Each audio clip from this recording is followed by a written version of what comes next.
तो आज हम एक मैनेजमेंट ऑफ फाइनेंशियल सर्विसेज का एक टॉपिक पढ़ने वाले हैं जिसका नाम है नॉन बैंकिंग फाइनेंशियल कंपनीज, या जिसे हम शॉर्ट में बोलते हैं NBFCs.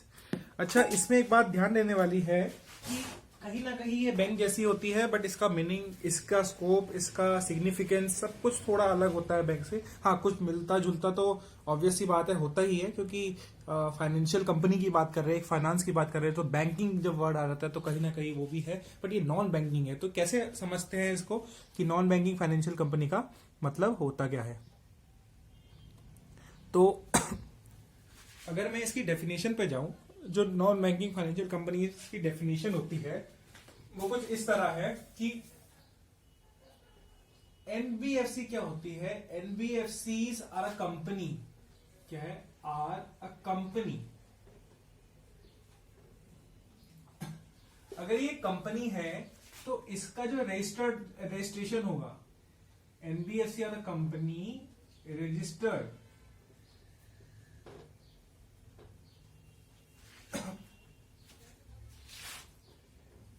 into any of the companies act। हमारे पास दो कंपनीज एक्ट है, एक तो है 1956 और एक है 2013। तो एनबीएफसी एक ऐसी कंपनियां होती है, ऐसी कंपनी होती है जो कि रजिस्टर्ड होती है any of the companies act, whether it is 1956 और 2013, and are into the business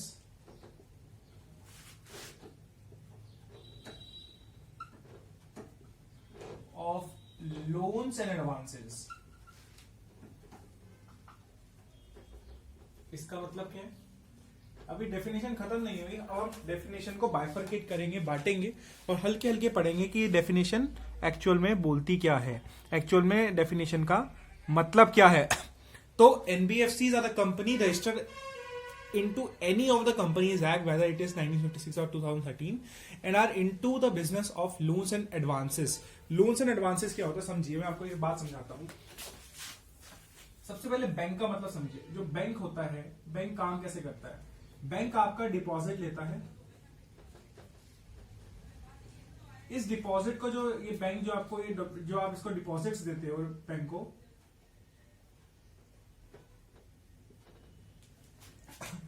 इस डिपॉजिट को फर्दर वो लोन में चढ़ाता है टू लेंडर्स।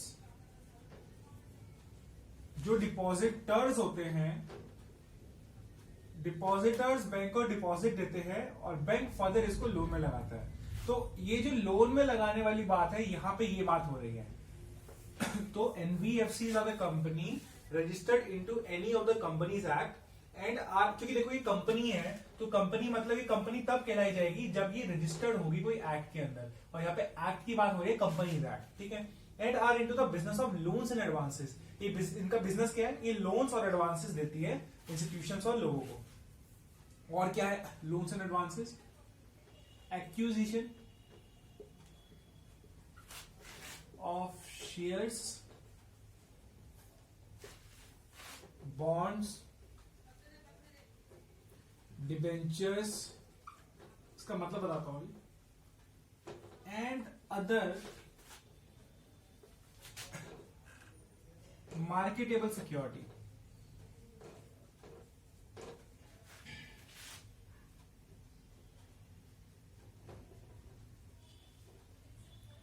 इश्यूड बाय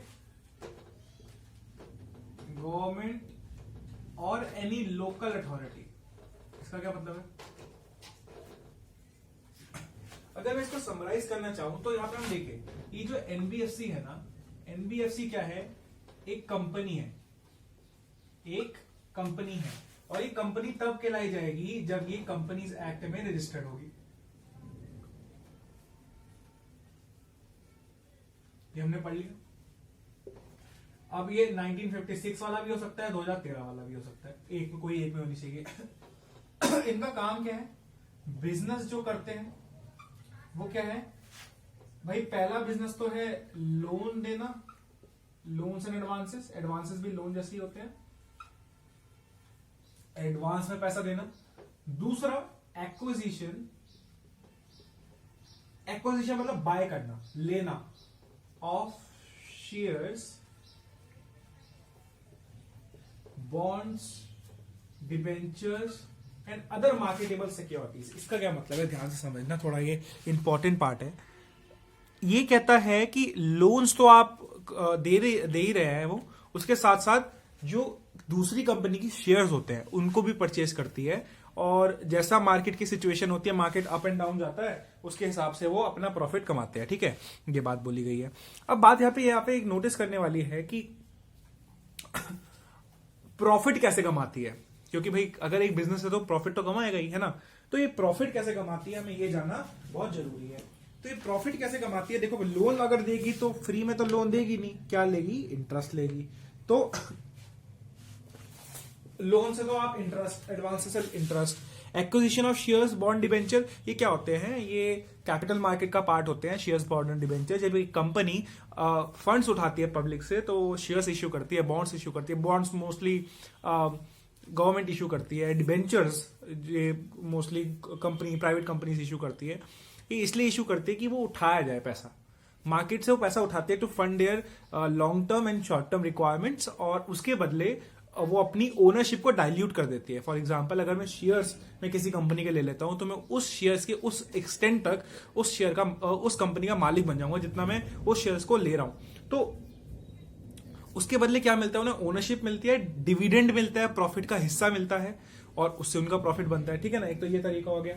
और एंड अदर मार्केटेबल सिक्योरिटीज, दूसरी मार्केटेबल सिक्योरिटीज जो मनी मार्केट की सिक्योरिटीज होती है, लाइक कमर्शियल पेपर हो गए, और गवर्नमेंट बॉन्ड्स हो गए, गवर्नमेंट सिक्योरिटीज हो गई, वो भी सारी। ठीक है, इशूड बाय वेदर गवर्नमेंट और any local authority, right.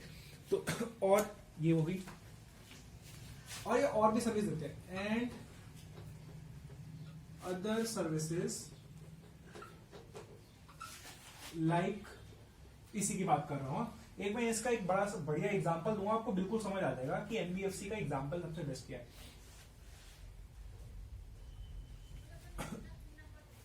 Leasing, hire purchase,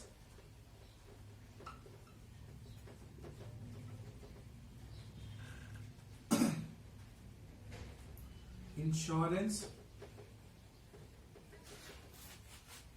hedge funds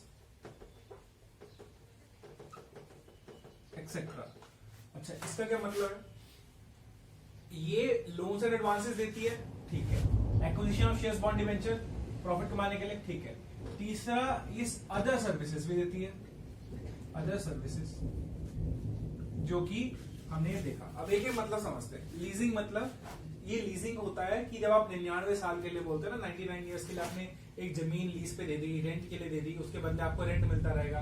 higher purchase, hire purchase means instalment. जैसे आपको मैं एग्जांपल दूं, बजाज फिनसर्व का आपने एग्जांपल सुना होगा, बजाज फिनसर्व। बजाज फिनसर्व एक एनबीएफसी है। ये आपको इंस्टॉलमेंट में, अगर आपको फ्रिज लेना है, एसी लेना है, मोबाइल लेना है, तो यहाँ पे इनसे आप फाइल खुलवा सकते हो और आपको इंटरेस्ट देना पड़ेगा और इंस्टॉलमेंट बन जाएगी आपकी। इंटरेस्ट भी आजकल तो 0% इंटरेस्ट पे चल रहा है इनका कहानी। इंश्योरेंस कंपनी, इंश्योरेंस जो होती है वो भी एनबीएफसी, जैसे अगर आप एक एनबीएफसी खोलते हो और सिर्फ इंश्योरेंस की ही आप इंश्योरेंस बेचते हो, तब भी आप एनबीएफसी करो माने जाओगे। Hedge fund company like Melvin capital हो गई, जो शॉर्ट सेलिंग करते हैं, जो बियरिश मार्केट में काम करते हैं, अपना रिस्क कम करने के लिए। वही acquisition of shares, bond, debentures के अंदर ही आ जाते हैं।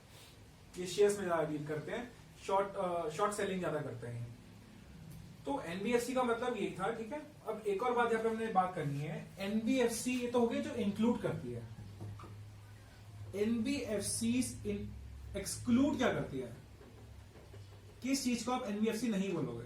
पहला, इफ अ कंपनी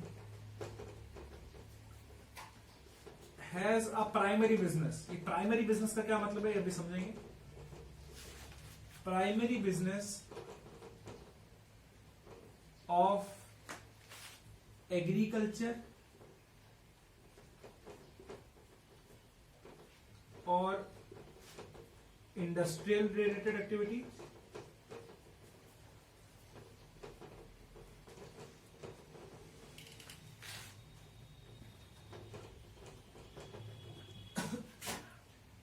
अगर एक कंपनी ऐसी है जिसका प्राइमरी बिजनेस, अभी प्राइमरी बिजनेस की बात करेंगे, जो कि एग्रीकल्चर या इंडस्ट्रियल रिलेटेड एक्टिविटीज में डील करती है, तो वो एनबीएफसी नहीं कहलाएगी। दूसरा, परचेज या sale of goods other than securities, securities के अलावा वो भी आप एनबीएफसी नहीं मानोगे। अगर एक कंपनी ऐसी है जो परचेज सेल ऑफ गुड्स कर रही है, कोई भी गुड्स हो सकता है, वो एनबीएफसी नहीं कहलाएगी, ट्रेडिंग जैसे करते हैं, एक्सक्लूडिंग सिक्योरिटीज।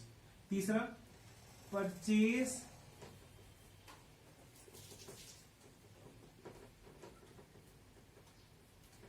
सेल कंस्ट्रक्शन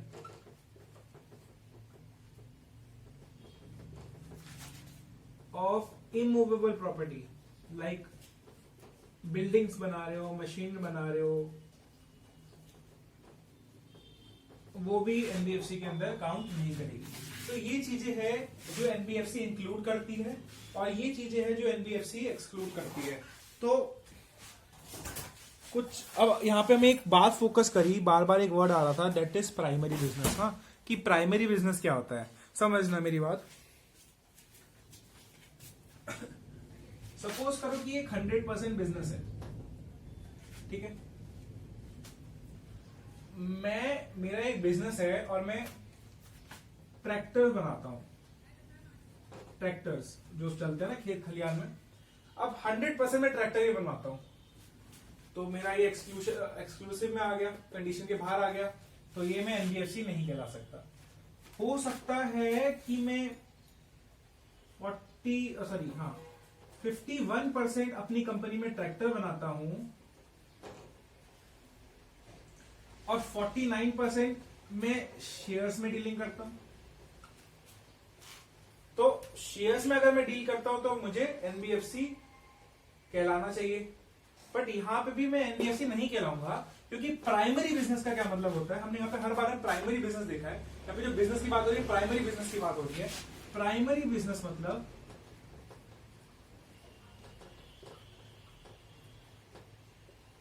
जब आपकी कोई एक एक्टिविटी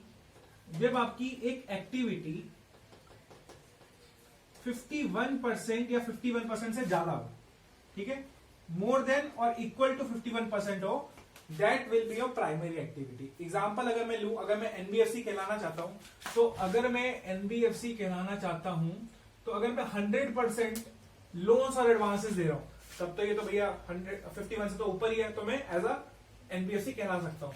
हो सकता है कि मैं 51% लोन और एडवांसेस में डील करता हूं, 49% में ट्रैक्टर बनाता हूं, तो ट्रैक्टर तो एग्रीकल्चर एक्टिविटी में आ गया।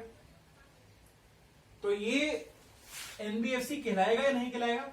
बिल्कुल कहलाएगा, क्योंकि इसका जो प्राइमरी बिजनेस है दैट इज मोर देन 50% है, वो किसमें है? वो है लोन्स और एडवांसेस में, और loans and advances is considered as NBFC. But यहाँ पे लोन्स एंड एडवांसेस कब हुआ? जब उसका लोन्स एंड एडवांसेस का ये जो कंडीशंस एनबीएफसी की डेफिनेशन में रखी है, दैट इज मोर देन 51 और इक्वल टू 51%। ठीक है, ठीक है जी, ये भी क्लियर हुआ। तो ये रही बात एनबीएफसी की। अब हम थोड़ा और इसमें बात देख लेते हैं कि एनबीएफसी का, अच्छा देखो, रजिस्ट्रेशन भी करवाना पड़ता है ना, बिना रजिस्ट्रेशन के तो आप एनबीएफसी नहीं चालू कर सकते, ऐसे तो कोई भी चालू करने लग जाएगा। तो एक हमें हल्की सी और बात देखनी है इसमें। मैं ये मिटा देता हूं, ये वाला सही था।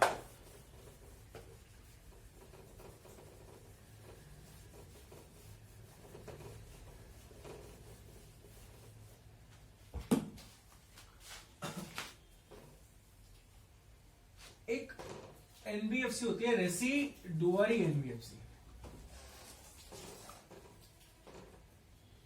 याद रखना, एनबीएफसी आपका डिपॉजिट नहीं ले सकती। एनबीएफसी आप समझो, जो आप बैंक में जाते हो, बैंक में आप पैसा जमा करते हो, तो जो डिपॉजिट होता है आपका, 4 तरीके से डिपॉजिट कर सकते हो, या तो सेविंग्स अकाउंट में, या तो करेंट अकाउंट में, या तो फिक्स डिपॉजिट या रिकरिंग डिपॉजिट। ये इन दोनों को हम बोलते हैं टर्म डिपॉजिट। क्या बोलते हैं? Term deposit. इनको हम क्या बोलते हैं? ये करंट डिपॉजिट के अंदर आता है, ये आपका डिमांड डिपॉजिट के अंदर आता है। ठीक है ना, आप समझना, डिमांड डिपॉजिट और टर्म डिपॉजिट।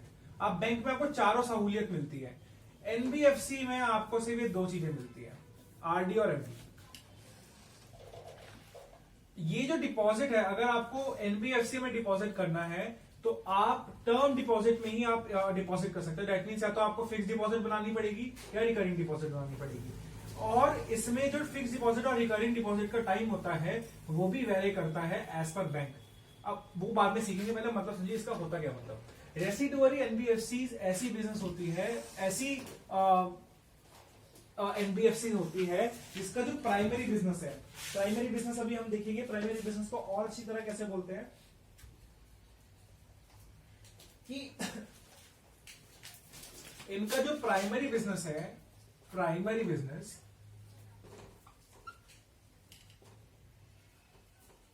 वो क्या है? To accept deposit. हर एक एनबीएफसी डिपॉजिट आपका एक्सेप्ट नहीं करती, accept deposit but under a particular scheme, under a particular scheme. जो आप पैसा एनबीएफसी में डिपॉजिट करते हो वो आप कभी भी नहीं निकाल सकते। पर्टिकुलर स्कीम मतलब टर्म डिपॉजिट,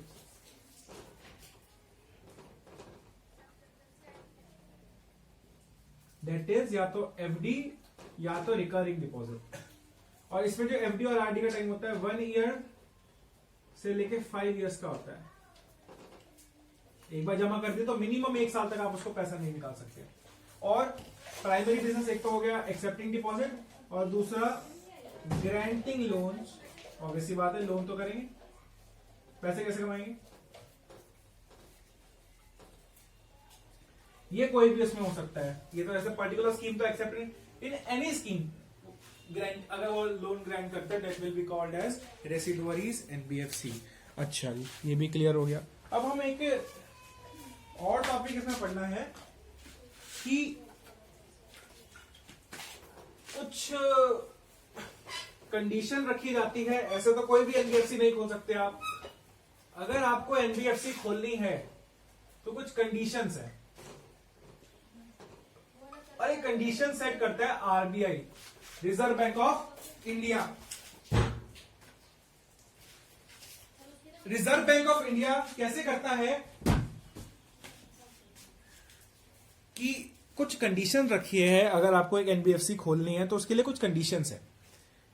तो पहली कंडीशन क्या है, ये आरबीआई ने रखी है, ठीक है। पहला है रजिस्ट्रेशन अंडर कंपनीज एक्ट, ये तो हमने पढ़ लिया है। कंपनीज एक्ट कोई नया बताओ, ठीक है ना। कंपनीज एक्ट या तो 2013 वाला या तो 1956 वाला। दूसरा minimum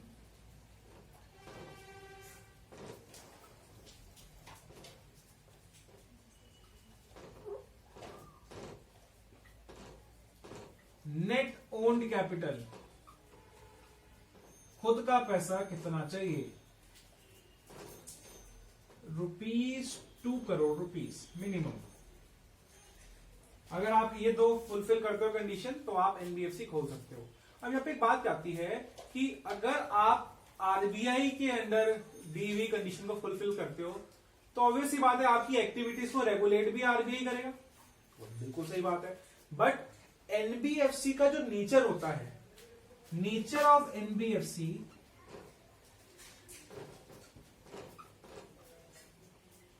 decides the regulator.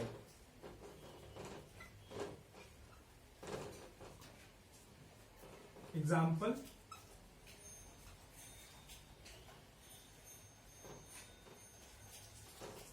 Regulator का मतलब क्या होता है? रेगुलेटर मतलब जैसे हम बोलते हैं ना कि फैन का रेगुलेटर,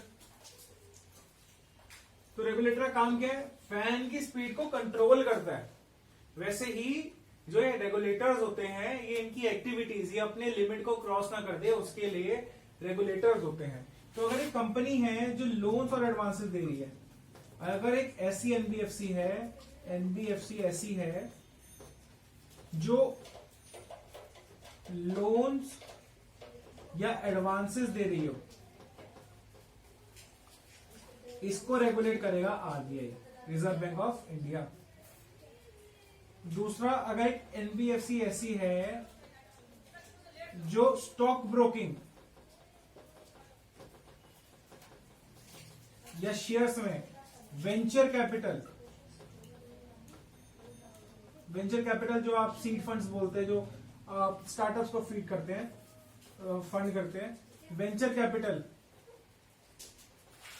या आपका इसमें आता है, और मर्चेंट बैंकिंग। अगर ऐसी एनबीएफसी है, एग्जांपल अगर मैं दूं मुथूट फाइनेंस या आईआईएफएल फाइनेंस, तो वो शेयर्स में अगर डील कर रहे हैं तो एनबीएफसी वो इस कैटेगरी में आएंगे और इसको रेगुलेट करेगा SEBI, securities and exchange board of India. Third, अगर ऐसी एनबीएफसी है जो इंश्योरेंस में डील कर रही है, अगर इंश्योरेंस में डील करने वाली एनबीएफसी है तो इसको रेगुलेट करेगा IRDAI, insurance regulatory and development authority of India, insurance regulatory and development authority of India, IRDAI. Fourth, अगर एक ऐसी एनबीएफसी है जो किसमें डील कर रही है? हाउसिंग फाइनेंस, मतलब घर के लिए लोन दे रही है, तो इसको करेगा एनएचबी। एनएचबी इसको रेगुलेट करेगा। एनएचबी मतलब national housing bank.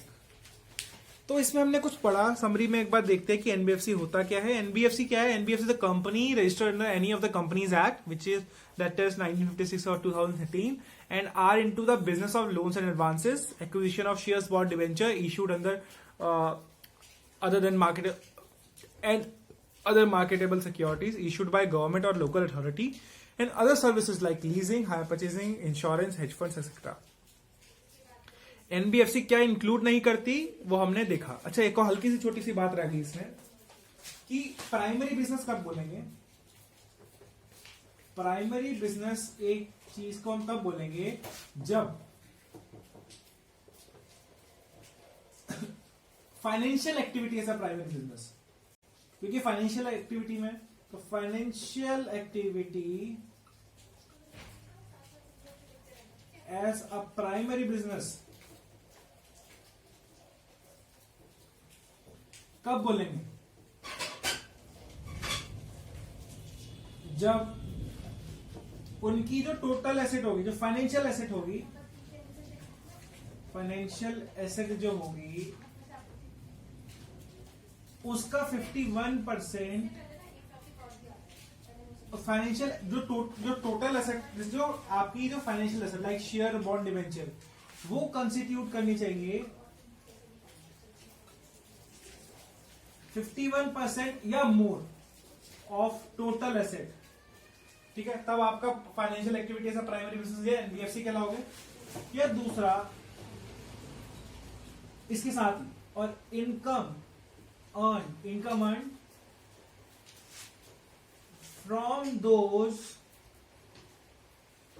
Financial asset should be 51% or more